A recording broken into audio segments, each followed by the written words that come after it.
Olá, tudo bem? Eu sou Dimitra Vucana e seja bem-vindo ao Segue o Filme.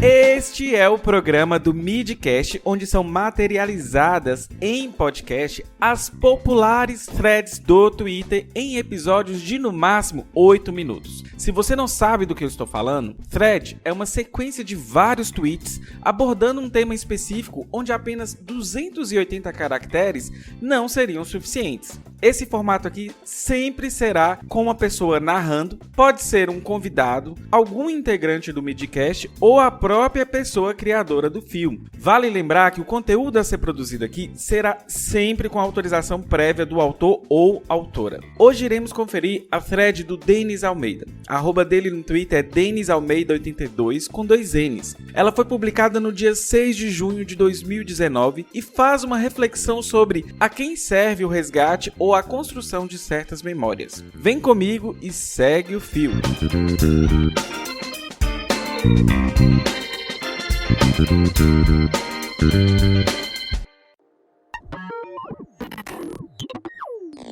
Você já teve a experiência de visitar alguém e no meio da visita abrirem aquela caixa velha de fotografias, imagens de um passado que você não viveu, mas percebe que mexem com quem as guarda? Algumas pessoas, por uma questão de empatia, gostam de conhecer outros passados. Outros, por não terem conexão com este passado, que não é o deles, não se interessam. Ficam entre chateados e constrangidos.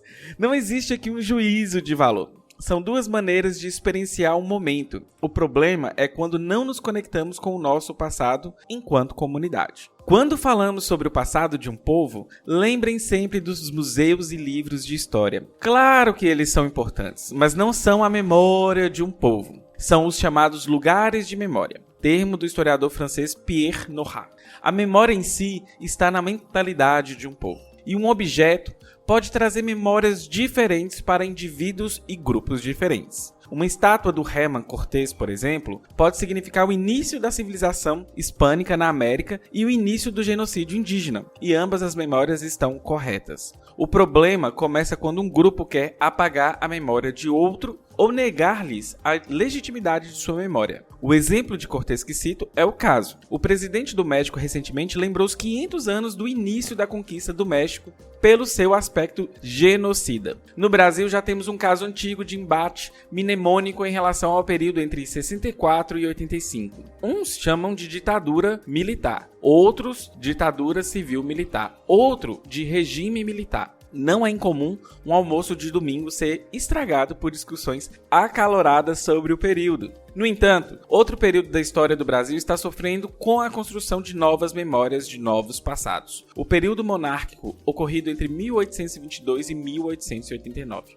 O passado é uma fonte recorrente de legitimação de ideologias e posturas. Alegações de que certos comportamentos são naturais ou parte de uma tradição passam por este raciocínio. Isso é assim porque sempre foi assim. As coisas sempre funcionaram muito bem desse jeito. O problema é quando torturam os fatos para construir novas memórias. Criar um passado que nunca existiu, como um império em que não havia o racismo, onde a escravidão era o fardo do senhor das terras, onde a família real era tolhida de libertar os escravos por uma elite malvada. Claro que a monarquia trouxe avanços sociais e manteve o território unido, mas não integrado. Ela preferiu agradar a elite que ela mesma pertencia e representava do que vê nas centenas de milhares de trabalhadores cativos, cidadãos com os mesmos direitos que qualquer outro. Hoje, com uma agenda não apenas conservadora, mas reacionária, não interessa um ensino e uma prática de história que analisa os processos que nos trouxeram até aqui,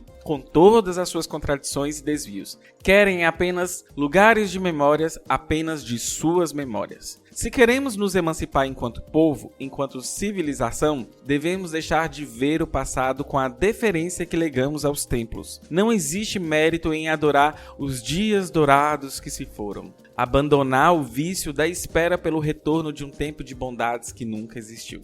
Precisamos analisar a nossa trajetória através do tempo com critérios e precisão. Não apenas para repetir erros, mas também para entender como as ações de ontem construíram o cenário do hoje. Procure não reverenciar o passado, busque analisá-lo com a lupa da racionalidade.